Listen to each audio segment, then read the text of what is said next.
여러분 안녕하세요. 2010년 7.10 부동산 대책에 이어서 관련 법이 개정돼서 2020년 8월 18일부터 4년 단기임대주택 제도는 폐지되고 8년 장기임대 중 아파트 임대 유형은 폐지가 됐습니다.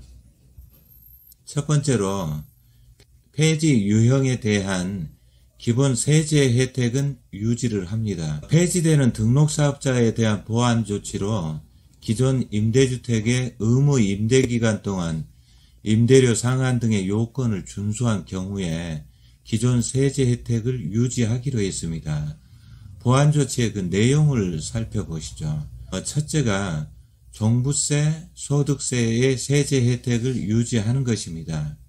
폐지되는 단기임대주택과 아파트 장기매입 임대주택은 기존 세금 혜택을 당초의 의무 임대기간까지 유지하기로 했습니다. 임대주택에 대한 분리과세 시 필요경비를 우대하고 또 등록임대주택 중 소형주택에 대한 소득세, 법인세 감면 30%와 75% 혜택이 있었는데 그것도 그대로 유지하고 또 등록임대주택에 대한 종부세 비과세 혜택도 유지하기로 했습니다. 의무 임대기간이 경과하기 전에 자진 자동 등록 말소하는 경우에도 그간 감면받은 세금 혜택을 추징하지 않습니다. 예를 들어서 단기 임대주택이 4년으로 말소되어서 세금 혜택을 받기 위해서 의무 임대기간을 5년을 채우지 못하는 경우와 장기 임대주택이 임대 등록일과 사업자 등록일이 달라서 8년 요건을 채우지 못하는 경우에도 감면받은 세액은 추징하지 않습니다. 재건축 재개발로 인한 등록 말소 후 폐지되는 유형으로 재등록이 불가능한 경우에도 종부세 등을 추징하지 않습니다. 이하 양도세의 경우도 같습니다. 두 번째로 양도소득세도 혜택을 유지하기로 했습니다. 폐지되는 임대주택에 대한 자진등록 말소의 경우에는 의무 임대기간의 2분의 1 이상 임대한 경우에만 양도세 세제 혜택이 적용이 됩니다. 첫째로 임대주택에 대해서는 자진 자동 등록 말소로 인해서 의무 임대기간, 단기는 5년, 장기 8년 이상인데 의무 임대기간을 충족하지 않고 임대주택을 양도하는 경우에도 다주택자 양도세 중과 배제 및 법인세 추가 과세를 배제하기로 했습니다. 다만 자진 말소하는 경우 임대주택 등록 말소 후 1년 내 양도하는 경우에 한하여 중과를 배제합니다. 두 번째로 거주주택에 대한 1세대 1주택의 비과세를 제한적으로 적용하기로 했습니다. 자진 자동 말소로 인해서 의무 임대기간을 충족하지 않더라도 임대사업자의 거주주택을 임대주택 등록 말소 후 5년 내 양도하는 경우에는 1세대 1주택 양도세 비과세를 인정하기로 했습니다. 이미 1세대 1주택 비과세를 적용받고 거주주택을 양도한 후 임대주택이 자진 자동 등록 말소되는 경우에도 따로 추징하지 않기로 했습니다. 기타 7.10 대책 후 법안 정비 전에 즉 2020년 7월 11일부터 8월 17일 사이에 폐지되는 유형으로 임대주택을 등록하거나 단기를 장기로 전환하는 경우 세제 혜택 적용을 배제하기로 했습니다. 그 다음에 장기 임대주택의 의무 임대기간은 8년에서 10년으로 연장이 되었습니다. 그 다음에 존속하는 유형의 임대사업자, 예를 들어서 다세대 주택을 8년 장기 임대로 등록한 임대사업자의 혜택은 기존과 변동이 없습니다. 자, 그러면 두 번째로 현행 등록 임대사업자에 대한 혜택 및 요건을 정리를 해보도록 하겠습니다. 첫째로 종부세입니다. 종부세는 2018년 9월 14일 이후 1주택 이상자가 조정대상 지역 내에서 새로 취득한 주택을 임대주택으로 등록하는 경우에는 종부세를 합산과세합니다.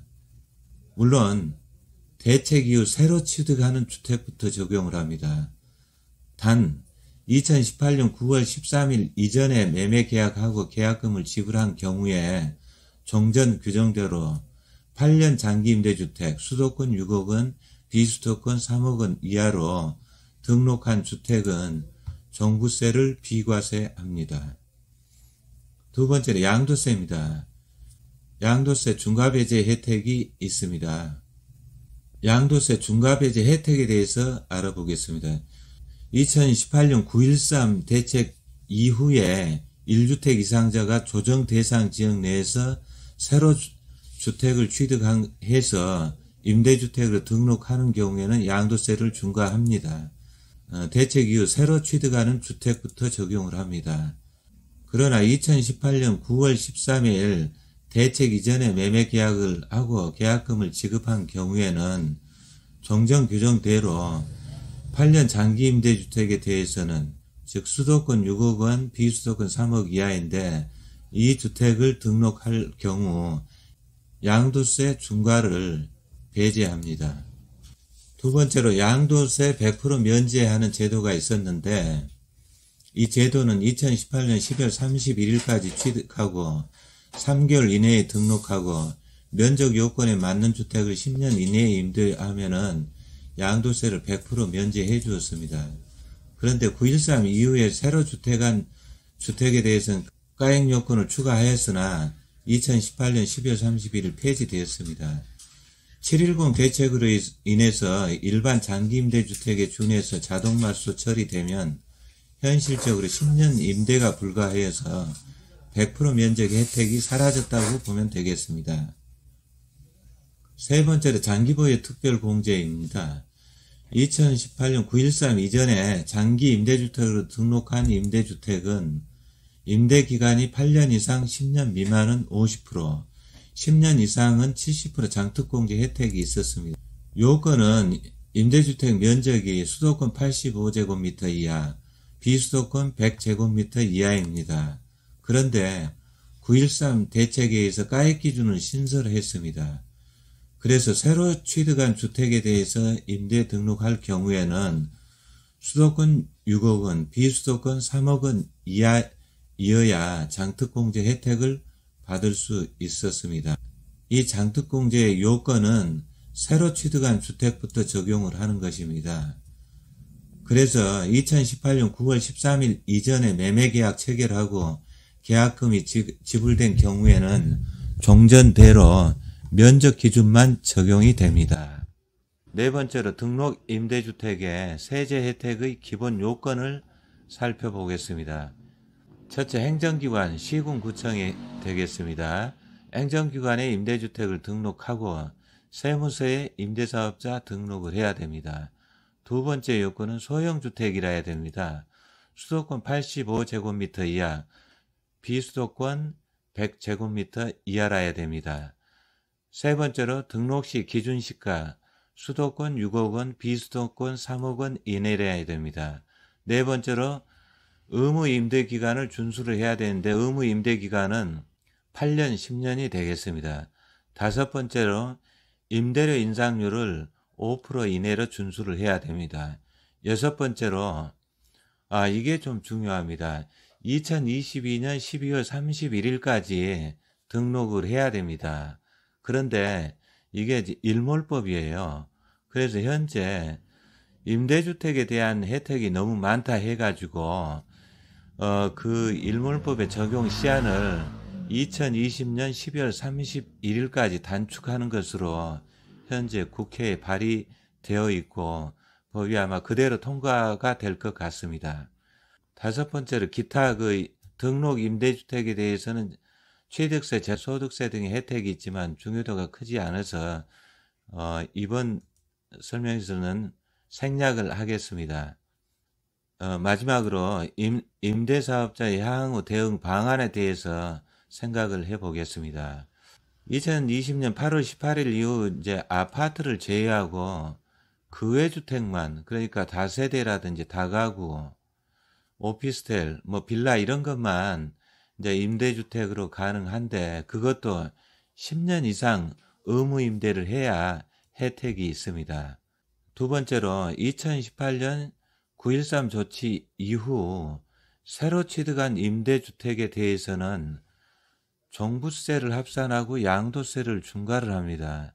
그러나 면적기준과 가액기준이 부합하면은 장특공제 혜택은 여전히 주어집니다. 즉 10년 임대 시 70%의 장특공제를 받을 수가 있습니다. 그래서 앞으로 다세대, 다가구, 빌라 등을 취득할 경우에는, 즉 이런 건 아파트가 아니죠. 혜택이 여전히 크기 때문에 그런 주택은 등록을 해야 된다고 생각을 합니다. 세 번째로 기존 다주택자에 대해서 대응 방안을 생각해 보겠습니다. 자, 2019년 9.13 이전에 매입한 주택이라면은 아파트를 제외하고 다가구, 다세대, 오피스텔 등은 지금 등록하더라도 가액 요건만 맞으면은 종부세 합산 배제, 양도세 중과 배제를 받을 수 있고, 또 장특공제는 면적 기준과 가액 기준이 부합하면은 10년 임대할 경우 70% 장특공제를 받을 수가 있습니다. 그래서 다주택자로 세금을 중과받는 것보다는 임대주택으로 등록하는 것이 당연히 유리하다고 생각을 합니다. 네 번째로 폐지가 되는 기등록 임대주택의 대응 전략입니다. 자, 의무 임대기간이 2분의 1 경과하는 시점부터 의무 임대기간까지 등록 혜택을 볼 수 있기 때문에 적절한 매도 시기를 잡는 것이 좋고, 임대주택은 등록 말소 후 1년 내에 양도하는 경우 중과 배제하고, 거주주택은 등록 말소 후 5년 이내에 양도하는 경우 비과세 혜택을 볼 수가 있습니다. 그러면은 무조건 그러면 임대주택을 양도하고 먼저 양도하고 거주주택을 나중에 양도하는 것이 유리하냐? 그것은 아니라고 봅니다.